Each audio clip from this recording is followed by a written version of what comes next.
అవినాష్, చెప్పుమా.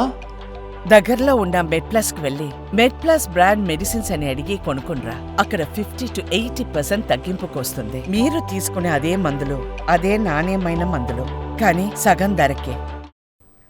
వెంచర్ల పేరుతో సువర్ణ భూమి real estate సంస్థ వంచనకు పాల్పడింది. లాభాలు ఆశ చూపి పెట్టుబడిదారులకు కుచ్చు టోపీ పెట్టింది. మాయమాటలతో కోట్ల రూపాయలు వసూలు చేసిన సువర్ణ భూమి మరికొందరికి టోకరా వేసింది. స్థిరాస్తి వ్యాపారంలో పెట్టుబడి పెడితే మంచి లాభాలు వస్తాయని నమ్మించిన సువర్ణ భూమి ఇన్ఫ్రా డెవలపర్ సంస్థ భారీ ఎత్తున ప్రచారం చేసి ఘరానా మోసానికి పాల్పడింది. సినీ నటులతో ఆకర్షణీయమైన ప్రకటనలు చేయించి భారీ స్థాయిలో వసూలు చేసిన సదరు సంస్థ బైబ్యాక్ ఇన్వెస్ట్మెంట్ పేరిట 30 లక్షల రూపాయల నుంచి 2 కోట్ల రూపాయల వరకు స్వాహా చేసింది.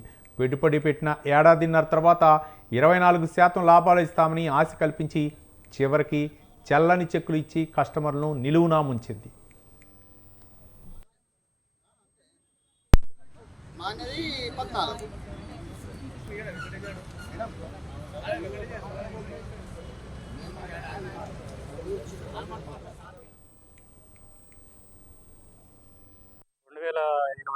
రిటైర్మెంట్ అవ్వాలి స్కూల్ వస్తే అయితే మా అల్లుడు గారు ఇక్కడనే ఉంటాడు సాఫ్ట్వేర్. ఆయన ఇట్లా ఇన్వెస్ట్మెంట్ చేస్తే భూమి లేకపోతే డబ్బులు ఇస్తారు, అట్లా పెట్టండి అంటే పెట్టినాడు. రిటైర్మెంట్కి వచ్చిన డబ్బులన్నీ ఆయన 35 లక్షలు ఇచ్చాను. ఇచ్చిన తర్వాత అప్పుడు ఎన్నిసార్లు అడిగినా ఇంగిస్తాం అని వాయిదాలు వేస్తారు, కానీ ₹1 కూడా ఇవ్వదు.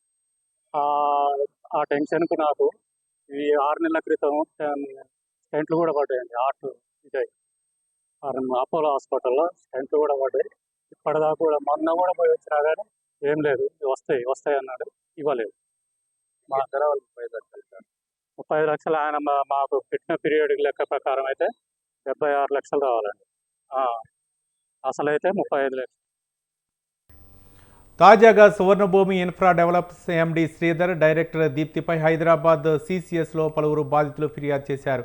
పెట్టుబడి పేరుతో మోసగించారని సాఫ్ట్వేర్ విశ్రాంత ఉద్యోగులు ఫిర్యాదులో పేర్కొన్నారు. బైబ్యాక్ ఇన్వెస్ట్మెంట్ పేరిట దాదాపు ₹1 కోటి మేర వసూలు చేశారని వాపోయారు.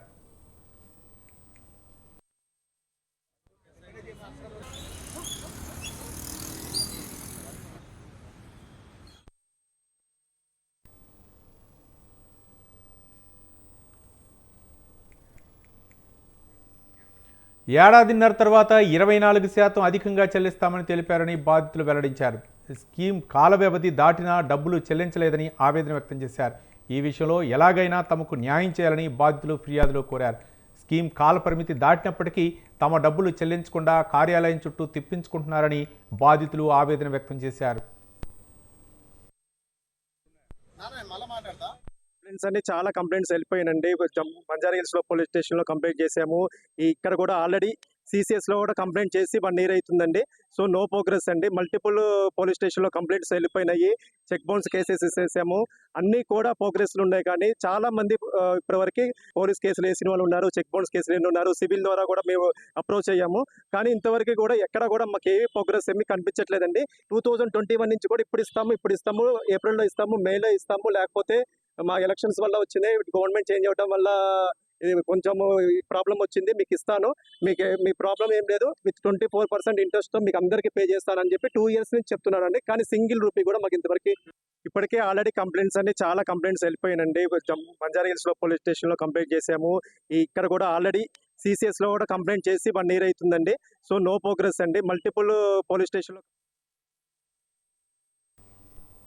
డబ్బుల కోసం ఆఫీస్కి వెళ్తే అసభ్యకరంగా మాట్లాడుతున్నారని మహిళా బాధితులు వాపోయారు. 3 ఏళ్ళు అయినప్పటికీ చలని చెక్కులు ఇచ్చి తప్పించుకొని తిరుగుతున్నారని తెలిపారు. ప్రముఖ హీరోలతో సంస్థను ప్రమోట్ చేయించడం వల్ల నమ్మి మోసపోయామని బాధితులు వాపోయారు. సువర్ణభూమి ఇన్ఫ్రా డెవలప్మెంట్ సంస్థ ఎండి శ్రీధర్, దీప్తులపై కేసు నమోదు చేసి తమకు న్యాయం చేయాలని సిసిఎస్ పోలీసులను, రాష్ట్ర ప్రభుత్వాన్ని బాధితులు కోరారు. దీనిపై మరింత సమాచారం మా కరస్పాండెంట్ పవన్ మరిన్ని వివరాలు అందించడానికి లైవ్లో సిద్ధంగా ఉన్నారు. పవన్,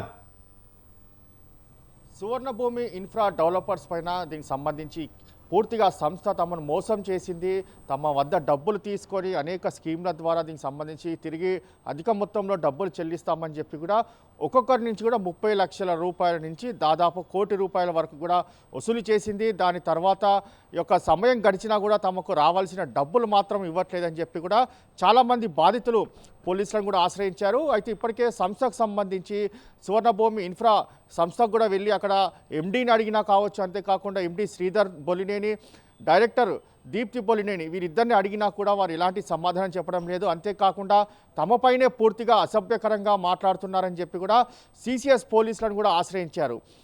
తమకు న్యాయం చేయాలి, వారిపైన చర్యలు తీసుకోవాలని చెప్పి కూడా సిసిఎస్ పోలీసులకు కూడా బాధితులు ఫిర్యాదు చేశారు. బాధితులంతా కూడా రిటైర్డ్ ఉద్యోగులు, సాఫ్ట్వేర్ ఉద్యోగులకు సంబంధించి వీరంతా కూడా ఉన్నారు. ఎందుకంటే సువర్ణభూమి సంబంధించిన పూర్తిగా హీరోలతో వారితో ఆ యొక్క సంస్థకు సంబంధించి కూడా అడ్వర్టైజ్మెంట్ చేస్తుంది. అంతేకాకుండా వారిని నమ్మి సువర్ణభూమిలో డబ్బులు పెట్టాము, కానీ పూర్తిగా తాము మోసపోయామని గ్రహించి పోలీసులకు కూడా ఫిర్యాదు చేశామని చెప్పి కూడా బాధితులు అంటున్నారు. అంతేకాకుండా అక్కడ సంస్థలో పనిచేసే ఉద్యోగులంతా కూడా తాము వెళ్ళి డబ్బులు అడిగితే మాత్రం తమపైనే అసభ్యకరంగా మాట్లాడము, అంతేకాకుండా చెల్లని చెక్కులు ఇచ్చి కూడా పూర్తిగా దీనికి సంబంధించి అవి చెక్కు బౌన్స్ అయినా సరే అతని పైన చర్యలు కూడా తీసుకోవట్లేదని చెప్పి కూడా ప్రధానంగా బాధితులు కూడా చెప్తున్న పరిస్థితి కనిపిస్తుంది.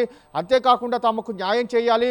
గతంలో కూడా సువర్ణభూమికి సంబంధించి చాలామంది కూడా ఈ యొక్క సంస్థ తమను మోసం చేసిందంటూ కూడా చాలాసార్లు కూడా పోలీసులకు కూడా ఫిర్యాదు చేసిన పరిస్థితి కూడా చూస్తున్నాము. తాజాగా మరోసారి కొంతమంది బాధితులు సిసిఎస్ను కూడా ఆశ్రయించారు. సిసిఎస్ని ఆశ్రయించి దానికి సంబంధించిన పూర్తిగా తాము ఏదైతే డబ్బులు కట్టారో వీరంతా కూడా వాటన్నిటిని కూడా ప్రూఫ్స్ను కూడా సాక్ష్యాధారాలు అన్నీ కూడా పోలీసులకు కూడా సమర్పించారు.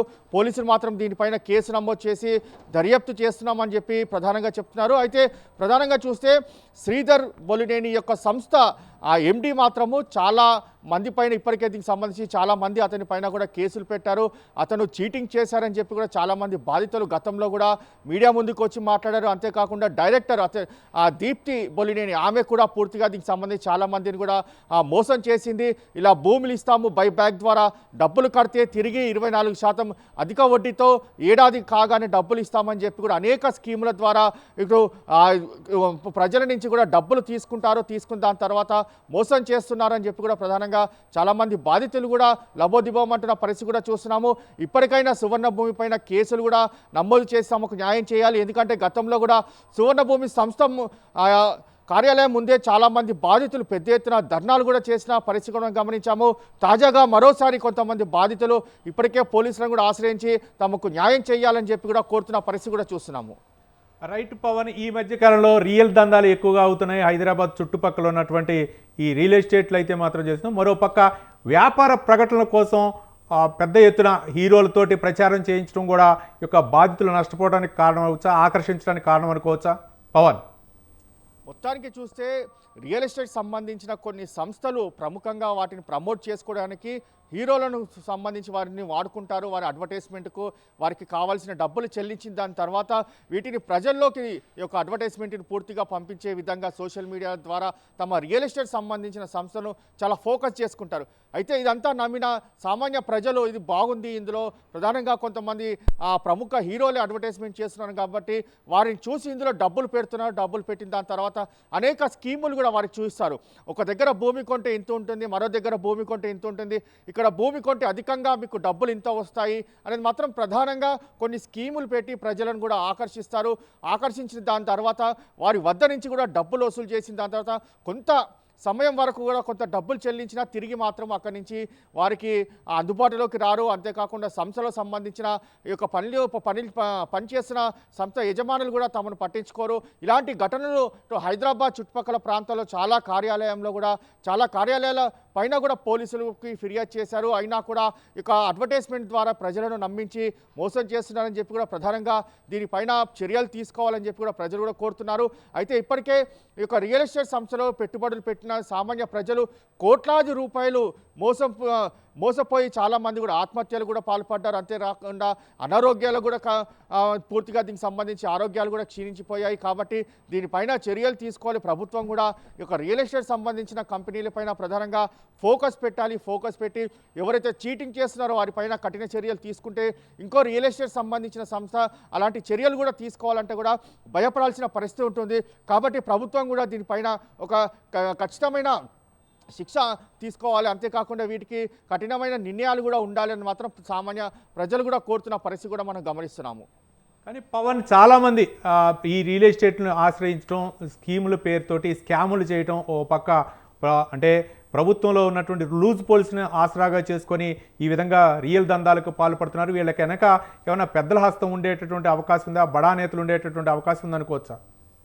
ఖచ్చితంగా ప్రతి రియల్ ఎస్టేట్ సంబంధించిన ఆ సంస్థ యజమానికి మాత్రం రాజకీయ అండదండలు ఉంటాయి. కాబట్టి దీనికి సంబంధించి వారిపైన చర్యలు తీసుకోవాలంటే కూడా కొంత సమయం కూడా పట్టే అవకాశం కూడా ఉంటుంది. కాబట్టి దీనికి సంబంధించి ప్రభుత్వమే నేరుగా ఏ రియల్ ఎస్టేట్ సంస్థ పైన ఫిర్యాదు వచ్చినా ప్రభుత్వమే నేరుగా దానిపైన దృష్టి కొనసాగించి దాని వెనక ఎవరున్నా సరే పట్టించుకోకుండా సంస్థ పైన మాత్రం చర్యలు తీసుకుంటే రాబోయే రోజుల్లో ఏదైనా సంస్థ మాత్రము దానిపైన అంటే ప్రజలను మోసం చేయాలంటే మాత్రం ఖచ్చితంగా భయపడాల్సిన పరిస్థితి కూడా ఉంటుంది. ఆ విధంగా ప్రభుత్వం మాత్రము దృష్టి కొనసాగిస్తే మాత్రం రియల్ ఎస్టేట్ సంబంధించిన సంస్థలు ప్రజలను మోసం చేయాలంటే కూడా భయపడాల్సిన పరిస్థితి కూడా వస్తుంది. కానీ ప్రభుత్వం కూడా దీనిపైన దృష్టి కొనసాగించాలని చెప్పి కూడా మోసపోయిన ప్రజలు కూడా అంటున్నారు, బాధితులు కూడా చెప్తున్నారు. కానీ ప్రభుత్వం మాత్రం ఇప్పటికీ కూడా ఇలాంటి ఘటన పైన కూడా చర్యలు తీసుకునే దాఖలాలు మాత్రం ఎక్కడా కూడా కనిపించలేదు. ఈసారైనా కాంగ్రెస్ ప్రభుత్వము దీనిపైన ప్రత్యేకంగా ఒక కమిటీ ఏర్పాటు చేసి ఎక్కడైతే రియల్ ఎస్టేట్ సంబంధించిన కంపెనీలు మోసాలు చేశాయో,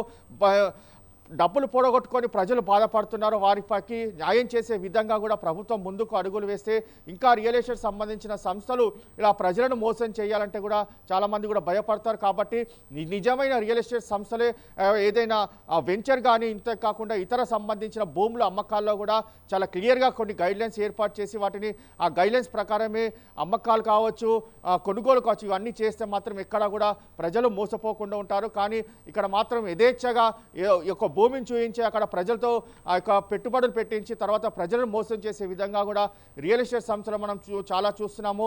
ఇలాంటి రియల్ ఎస్టేట్ సంస్థల పైన చర్యలు ఖచ్చితంగా తీసుకోవాలని మాత్రం ప్రజలు అంటున్నారు. Right, thank you Pawan.